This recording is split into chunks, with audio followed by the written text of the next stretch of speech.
로봇 쪽은 지금 각각 모멘텀이 다 달라요. 모멘텀이 다 다르기 때문에 이거 진짜 어떻게 골라 먹어야 될지 잘 모르겠습니다 하면은 이렇게 가시는 게 훨씬 나을 수 있습니다.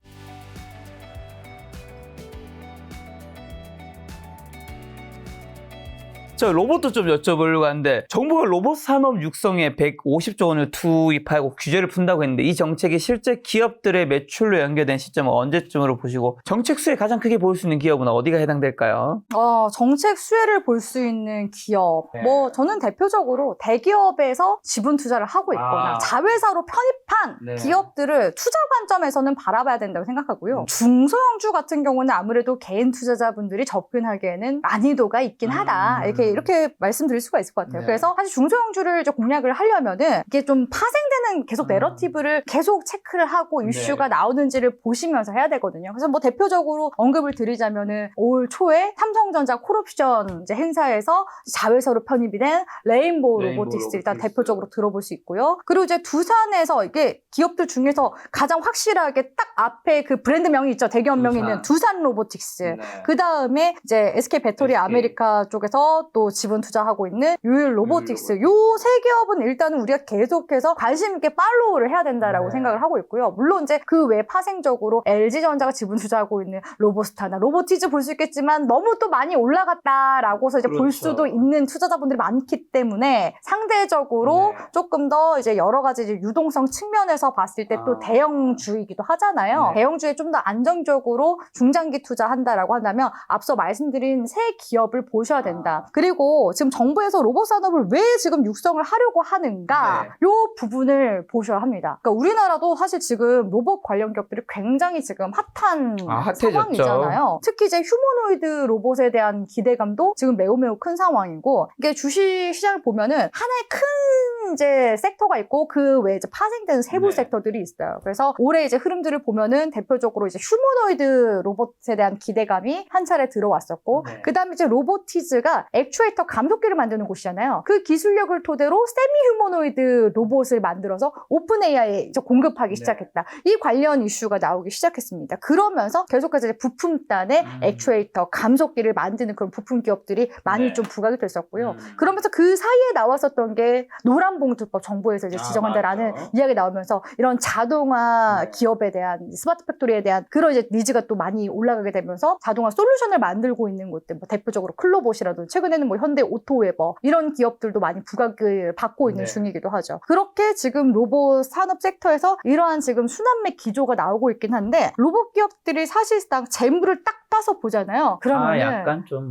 다 빨갛습니다. 이게 빨간 게 주식에서는 빨간 게 좋은 거잖아요. 근데 재물을 딱 열었을 때 빨갛다 그러면 적자 기업입니다. 그러면은 어느 국가가 그러면은 로봇을 선도를 하고 있냐라고 본다면 중국과 미국이 사실 로봇 시장을 굉장히 선도를 하고 있는 국가들이다 이렇게 볼 수가 있어요. 근데 중국 같은 경우에는 지금 자율 중에서도 앞서가고 있고 지금 로봇 쪽에서도 많이 앞서가고 있는 상황이거든요. 특히 로봇 부품 쪽에 있어서도 중국과 일본이 앞서가고 있어요. 그러니까 우리나라는 이런 이제 로봇 산업에 있어서 상당히 사실상 후발주자이기도 하고 국산화를 한 지 얼마 되지 않은 초기 지금 사실 진입에 있는 그런 나라라는 거죠. 그래서 사실 몇 년 전부터 대기업들이 계속해서 이런 로봇 기업들의 지분 투자도 계속 단행해오기도 했었고 이런 이야기가 2020년도, 2021년도 계속 나왔었어요. 그래서 LG전자 쪽에서도 이제 미국의 로봇 기업 이제 인수하기도 했었고 현대차도 보스턴 다이내믹스 인수하기도 했었고 뭐 LRG 넥슨도 방산 기업이기도 하지만 그 네발 로봇계 기업 이제 인수하기도 했었잖아요. 고스트 로보틱스는. 그래서 이렇게 해외 기업, 사실 미국 기업들이 기술력을 가지고 있기 때문에 우리나라 기술력이 부족하다는 거거든요. 그러니까 이걸 어떻게든 돈으로 끌어와서 우리나라 기술력을 만들자라고 하는 움직임들이 사실상 이미 몇 년 전부터 이제 있었다 이렇게 볼 수가 있겠죠. 그래서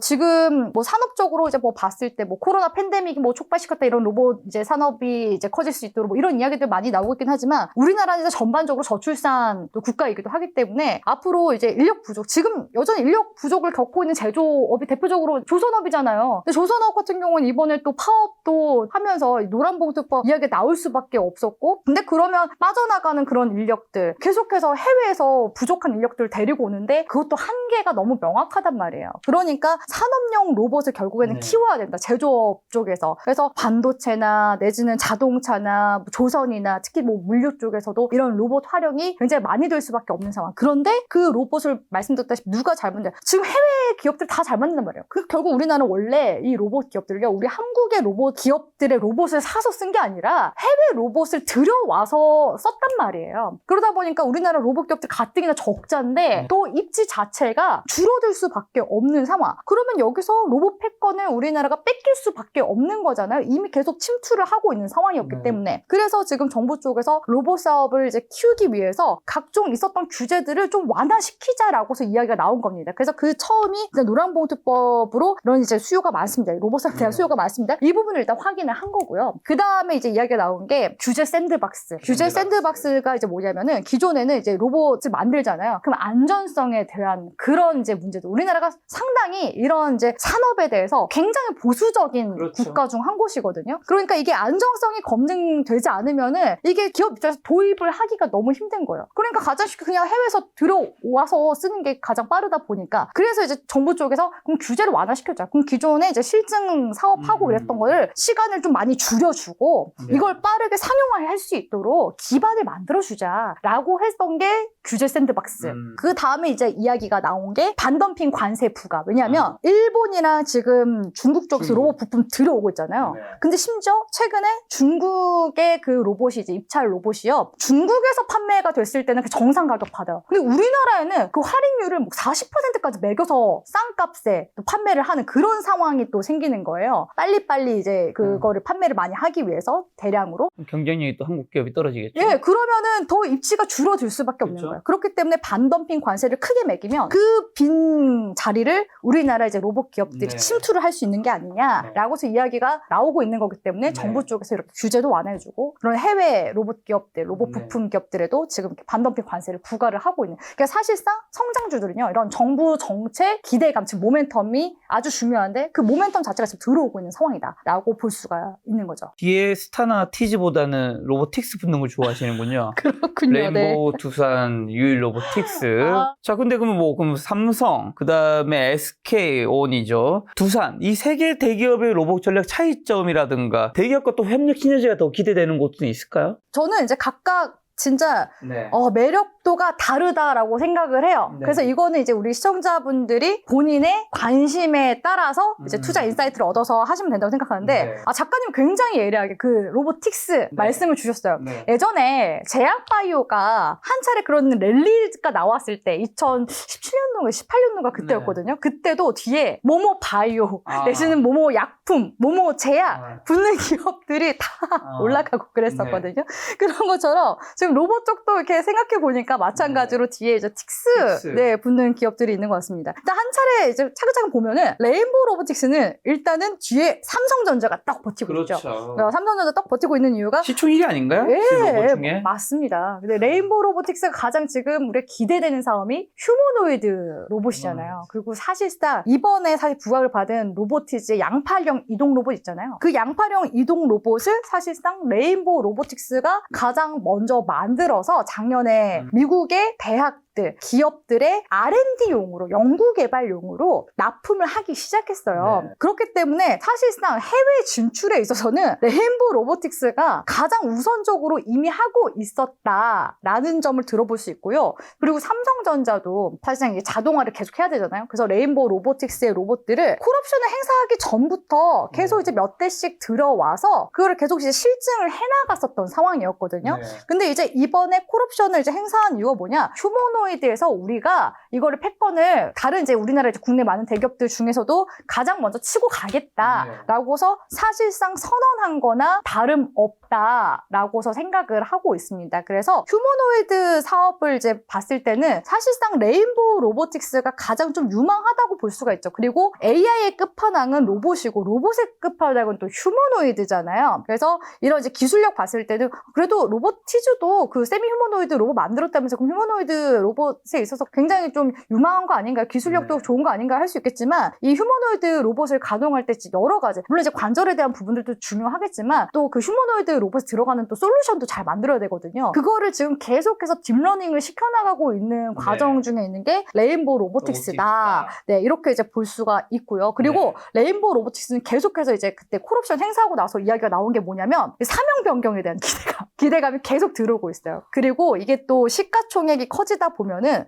결국에는 또 코스피 이전 상장에 대한 이야기가 나올 수밖에 없잖아요. 그러니까 이게 사실상 모멘텀 보면은 사명 변경했을 때의 파급력, 사명은 뭘로 변경한다는 그럼 거예요? 삼성 로보틱스로 네, 변경을 할 수도 있다. 이런 이야기가 그냥 이거는 뭐 루머처럼 계속 도는 이야기들이에요. 예, 주식하시는 분들은 아시겠지만. 그리고 사실상 미국 진출에 대한 부분들을 생각을 해보잖아요. 그러면 이 레인보우 로보틱스 때 미국에 있는 기업들이 레인보우 로보틱스 처음 들어보는데 할 수가 있어요. 근데 삼성 로보틱스 하면은 이게 해외 쪽에서 확 이거 자체가 홍보 효과가 굉장히 클 수밖에 없다. 그래서 그런 관점에서 일단 사명 변경에 대한 기대감을 가져가 볼 수밖에 없고, 이미 지금 시가총액도 로봇 기업들 중에서 큰 상황이기 때문에 계속해서 로봇 쪽은 성장 산업이잖아요. 그러니까 지금 이렇게 정부 쪽에서 이렇게 기반을 만들어줬어요. 그래서 로봇 쪽에서 매출을 내요. 그럼 그 매출을 보통 이제 신사업하는 로봇 쪽 신사업하는 곳들이 휴머노이드 쪽으로 계속 신사업하려고 하고 있거든요. 그러니까 이걸 계속 선순환 구조로 만들려고 하는 건데, 그럼 가장 중요한 건 유동성 확보에 있어서 유리한 게, 그러니까 외국인 투자 자금 유치에 있어서도 유리한 게 코스피이기 때문에 코스피 이전 상장 모멘텀까지 가져갈 수 있는 상황. 그게 레인보우 로보틱스다. 이렇게 이제 보시면 좋을 것 같고, 그리고 두 번째로는 이제 산업용 로봇에 대해서도 이야기를 안 할 수가 없잖아요. 그래서 산업용 로봇에 대한 이제 부분들을 보면은 사실 이제 협동 로봇을 이제 빼놓을 수가 없습니다. 매니퓰레이터라고 해서 그 산업용 로봇 중에서 이렇게 팔처럼 생긴 게 있어요. 그래서 이렇게 이제 뭐 물건 같은 거 이동도 시켜주고 막 이렇게 막 지지직 용접도 하고 그러거든요. 그 매니퓰레이터를 만드는 곳이 두산 로보틱스입니다. 근데 이제 두산 로보틱스가 이렇게 협동 로봇도 잘 만들고 연간 생산할 수 있는 대수 자체가 2,000대 정도는 만들 수가 있어요. 근데 이게 수주가 하나 오잖아요. 이렇게 수주가 오면은 몇 대를 만드냐면 보통 한 10대에서 15대입니다. 그러니까 이게 그 마진율 자체가 좀 뒤떨어질 수밖에 없어요. 이게 계속 대량으로 이제 수주가 밀려들어야 되는데, 그리고 두산 로보틱스가 참 이게 아쉬운 부분이 뭐냐면 해외에서 협동 로봇 전체 시장에서 봤을 때 두산 로보틱스의 입지는 글로벌 5위입니다. 근데 앞선 뭐 1위, 2위 이런 이제 협동 로봇 기업들이 다 이제 해외 기업들이고 이미 비중 자체를 상당 부분 많이 가져가고 있는 상황이에요. 그리고 이제 두산 로보틱스가 우리나라 이제 국내에서 봤을 때는 협동 로봇 1위 기업이긴 하거든요. 근데 왜 적자를 내고 있냐? 관세 이슈. 미국에서 이제 관세 부과한다라는 이야기가 나오니까 제조기업들이 공격적으로 이제 로봇을 이렇게 투입을 시키기가 약간 망설여지는 그런 시기들도 맞물렸어요. 그러니까 이게 적자폭이 있을 수밖에 없었던 상황. 그런데 이렇게 이번에 정부 쪽에서 산업용 로봇에 대해서 이렇게 반덤핑 관세도 부과해주고 이런 여러 가지 이렇게 발판을 마련을 해준 상황이기 때문에 두산 로보틱스가 앞으로 파이를 우리 국내에서도 산업용 로봇 시장에서도 좀 이렇게 확장성을 가져나갈 수 있는 일단은 발판은 됐다. 그 다음에 이제 두산 로보틱스가 계속해서 추구하는 그런 방향성, 이런 부분들을 보면은 미국의 물류, 제조 이런 솔루션 관련 기업인 원엑시아라는 미국의 또 기업을 인수를 하기도 했었거든요. 그래서 최근에 말씀드렸다시피 스마트 팩토리에 대한 자동화 이런 솔루션에 대한 수요도 굉장히 지금 많이 크게 늘고 있는 중이기 때문에 두산 로보틱스가 협동 로봇으로만 이건 주도적으로 가져가서 안 되겠다. 좀 분산을 하자. 계속 이제 새로운 먹거리를 만들어 가자라고 해서 그래서 원엑시아를 이제 인수를 한 거라고 볼 수가 있습니다. 그래서 사실상 이제는 솔루션 쪽으로도 같이 바라봐야 되기 때문에 최근 시장에서 클로버, 현대오토백 그러면 이제 두산 로보틱스도 같이 함께 로봇 소프트웨어 솔루션 쪽으로 이렇게 이제 볼 수가 있고요. 유일로보틱스는 일단은 제조 쪽으로 봐야 돼요. 유일로보틱스도 산업용 로봇을 만드는 곳이거든요. 근데 앞서 말씀드렸다시피 SK 그 배터리 아메리카가 주주라고 말씀을 드렸잖아요. 그러면 우리가 이제 이걸 또 2차 전지를 안 볼 수가 없습니다. 배터리도 사실상 지금 미국에서 계속 리쇼어링 하고 있고, 그리고 가장 큰 시장이 유럽과 북미 시장이잖아요. 그래서 우리나라 배터리 기업들이 특히 뭐 LG에너지솔루션 이런 곳들은 막 공장이 지금 미국의 곳곳에 지금 계속 이제 운영을 하고 있거나 또 증설을 하고 있는 그런 상황이기도 하거든요. 결국에는 이제 제조 시설에서 미국 인건비 자체도 엄청나게 지금 비싸다 보니까 전기차 캐즘이 사실 지나가는 시기를 업계에서 전문가들은 한 2027년도쯤으로 이제 보고 보고 있어요. 원래 2026년도 하반기 정도 예상을 하고 있었다가 이게 이제 IRA 법안 폐지 축소, 네, 그리고 전기차 뭐 보조금 폐지 이런 것들 때문에 약간 좀 뒤로 미뤄진 시점이 2027년도란 말이에요. 네. 그러니까 이런 2027년도를 계속 대비하기 위해서 결국에는 장비나 뭐 이런 것들을 미리미리 들여야 되잖아요. 공장을 이제 증설하는 단계에서. 그렇기 때문에 이런 이제 미국 시장에 진출하기 위해서 UL 로보틱스가 산업용 로봇에 있어서 미국의 그 UL 인증을 받았어요. 이게 뭐냐면 제약 바이오에서 FDA 승인 중요한 거 아시죠? FDA 네, 식약처 승인인데 중요하죠. 그거 받는 게 중요한데 그것처럼 이제 비슷한 게 UL 인증이에요. 그래서 미국 시장에 진출하기 위한 UL 인증을 산업용 로봇단에서 지금 계속해서 받아 나가고 있는 상황이기 때문에 나중에 향후에 지금 이제 미국 배터리 아메리카 공장에 UL 로보틱스의 로봇이 쓰이게 될 가능성이 굉장히 높게 들이게 될 가능성이 굉장히 높아진 상황이더라. 이렇게 이제 볼 수가 있는 거죠. 그리고 만약에 향후에 콜옵션을 행사한다라고 한다면은 UL 로보틱스가 이제 완전히 레인보우 로보틱스처럼 자회사로 편입할 가능성과 모멘텀이 있는 상황. 그런 부분에 있어서 사실상 조금씩 매력도가 다른 게 이제 좀 명확히 보이시죠. 가장 땡기는 건 삼성 로보틱스네. 가장 혹하네요, 뭔가. 공감합니다. 자, 그러면 휴머노이드, 산업용 로봇 이 두 개의 산업에 대한 이거 얘기해 주셨는데 이게 내년에 주가 상승폭이 더 클 것으로 기대되는 건 당연히 휴머노이드 쪽인가요? 뭐 요즘에 AI 쪽에서 다음은 피지컬 AI 뭐 얘기하는 게 다 휴머노이드 쪽인 거잖아요. 네. 아, 이거 정말 너무 어려운 질문이네요. 네. 네. 그리고 뭐죠? 닭이 먼저냐, 뭐, 알이 먼저냐, 뭐, 이런 것처럼 지금 저는 질문이 느껴졌는데, 네. 일단 뭐, 당장의 정부 정책 수혜 기대감으로 보자면, 산업용인가요? 산업용 로봇이긴 그렇죠. 해요. 근데 결국 미래 끝판왕과 모멘텀 차원에서 봤을 때는 휴머노이드. 휴머노이드이긴 합니다. 그래서 분산 전략으로 가죠. 예, 뭐냐면 하나로만 이렇게 집중 투자하기보다는 제가 앞서서 이제 뭐 그 원전 쪽에서도 두산 에너빌리티와 현대건설을 가져가는 게 좋다라고서 말씀드린 것처럼 로봇 쪽도 휴머노이드와 네. 산업용 로봇을 분산해서 가져가거나 아니면 소프트웨어 쪽을 분산해서 가져가거나 하는 전략이 훨씬 더 안정적일 수 있다. 아까 전에 근데 원전에서 원전 ETF 사기보다 차라리 현대건설가 두에 비를 담아가면 된다고 그런 코멘트 해주셨는데 네. 그러면 로봇에서도 로봇 ETF도 있을 텐데 그거보다는 뭐 두산, 뭐 레인보우, 유일 로보틱스 요 세 개 위주로 가는 게 낫다는 입장인가요? 아니면 뭐 이거는 섹터도 괜찮다는 건가요? 아, 이것도 진짜 네.